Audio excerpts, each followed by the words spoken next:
কেনে আছে মোৰ মৰমৰ বন্ধু বান্ধৱীসকল? আজি এটা বিশেষ ৰেচিপি লৈ আহিছোঁ আৰু এইটো আপোনালোকে দুপৰীয়া সময়তো বনাই খাব পাৰে, ৰাতিও বনাই খাব পাৰে, পাৰ্টি পাতিলেও বনাব পাৰে, যিকোনো ফাংচনত আপোনালোকে ইয়াক উপভোগ কৰিব পাৰে। খুবেই স্বাস্থ্যসন্মত, খালে কোনো ধৰণৰ অপকাৰ নহয়, উপকাৰহে হ'ব। আৰু আজি আমাৰ ৰেচিপিৰ হিৰ' হৈছে মাছৰুম। মাছৰুম আপোনালোকে নিশ্চয় জানে স্বাস্থ্যৰ কাৰণে কিমান ভাল। তথাপি বাৰু মই কৈ দিছোঁ, মাছৰুমত থাকে ভৰ্তি পৰিমাণত মিনাৰেল, যিয়ে আমাক এনাৰ্জি দিয়ে, শক্তি দিয়ে। ভিটামিন থাকে, ভিটামিন B6 আৰু D2 থাকে। আজিকালি ডি ভিটামিনৰ খুবেই আকাল, গতিকে মাছৰুম খাবলৈ ভাল। মাছৰুম খাব।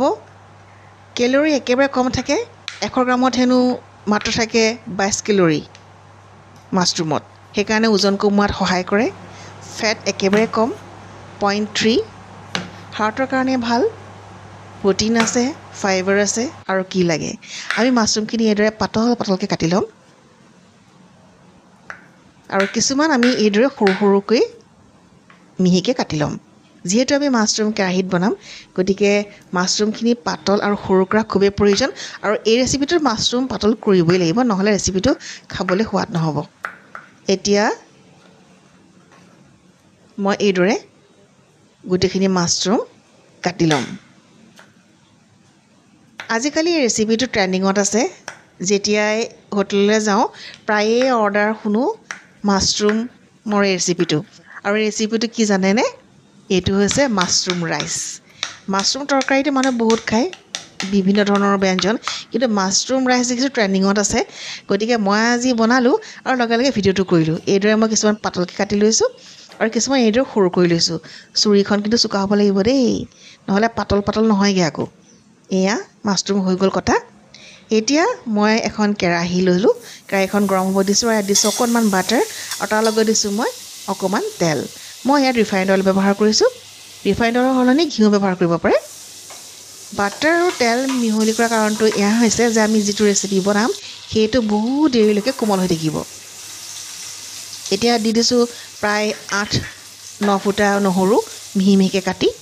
নহৰুখিনি ভজা ভজা হোৱাৰ লগে লগে ইয়াত দিম অকণমান মছলা, আৰু মছলাত মই দিছোঁ প্ৰথমতে 3 কিলা তেজপাত। গেছৰ ফ্লেমটো একেবাৰে ল', কম জুইত বনাব। অকণমান চফ আৰু অকণমান গোটা জিৰা, আৰু এয়া দিলোঁ অকণমান গৰম মছলা, আৰু এয়া আছে ডালচেনি পাউডাৰ। ডালচেনি পাউডাৰ দিবই লাগিব, বজাৰতো কিনিব পায়, আৰু নহ'লে ঘৰত অকণমান ডালচেনিখিনি সেকি মিক্সিত গুড়ি কৰি ল'ব। ডালচেনি গুড়ি দিলেহে এই ৰেচিপিটো খাবলৈ খুব সোৱাদ আৰু সুগন্ধিযুক্ত হয়। এতিয়া দিছোঁ 2টা ডাঙৰ পিঁয়াজ কাটি পেলাই মিহি মিহিকৈ, আৰু পিঁয়াজখিনি ৰঙচুৱা হোৱালৈকে আমি ভাজিম। গেছৰ ফ্লেম একেবাৰে ল' কৰি ল'ম। পিঁয়াজখিনি যাতে অলপ সোনকালে ভজা ভজা হয়, তাৰ কাৰণে ইয়াত ব্যৱহাৰ কৰিম অকণমান নিমখ। নিমখ যিহেতু আমি পিছতো কেইবাবাৰো দিম, গতিকে প্ৰথমতে নিমখ দিওঁতে অকণমান সাৱধান হ'ব লাগিব।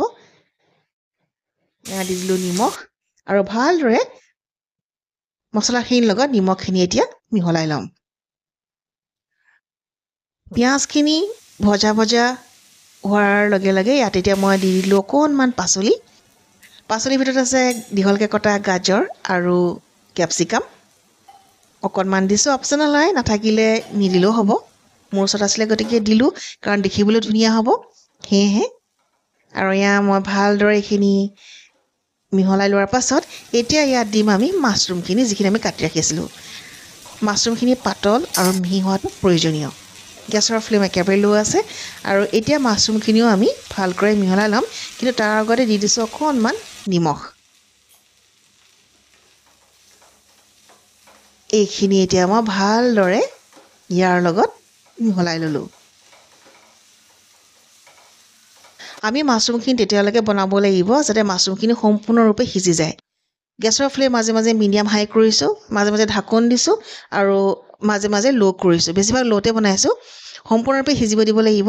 ভিডিঅ'টো বহুত দীঘল হয় কাৰণে মই কিছুমান স্কিপ কৰিছোঁ।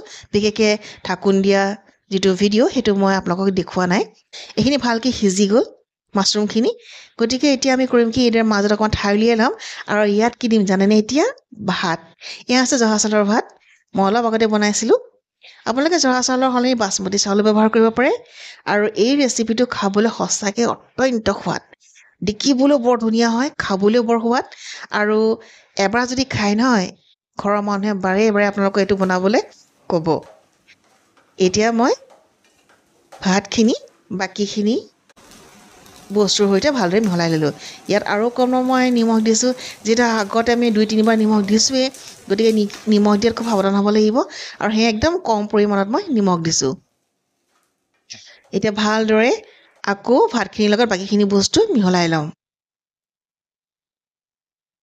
দেখিছেনে? দেখিবলৈ কি সুন্দৰ হৈছে। গেছৰ ফ্লেম কিন্তু একেবাৰে ল' আছে দেই। এতিয়া দিছোঁ মই এফাল নেমুৰ ৰস।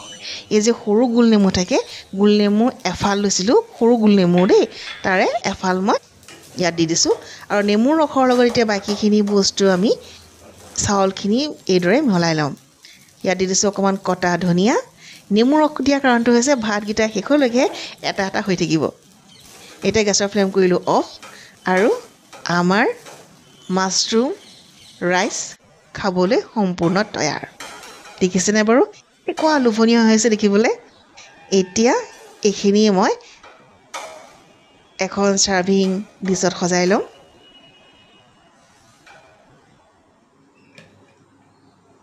আশা কৰোঁ ভিডিঅ'টো চাই ভাল পাব।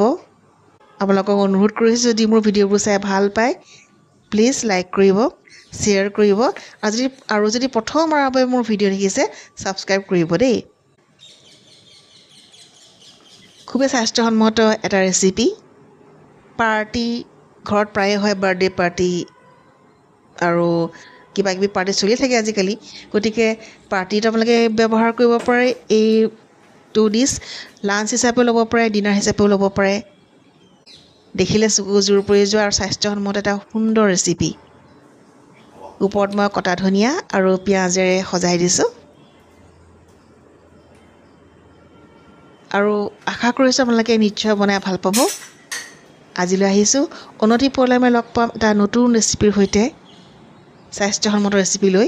যিহেতু মোৰ ৰেচিপি তেনেই সহজ সৰল, আমাৰ পাকঘৰত থকা বস্তুৰে বনাওঁ, গতিকে ভাল পাব বুলি আশা কৰিলোঁ। বনাওক, খাওক আৰু খুৱাওক। তেতিয়াহ'লে আজিলৈ আহিছোঁ।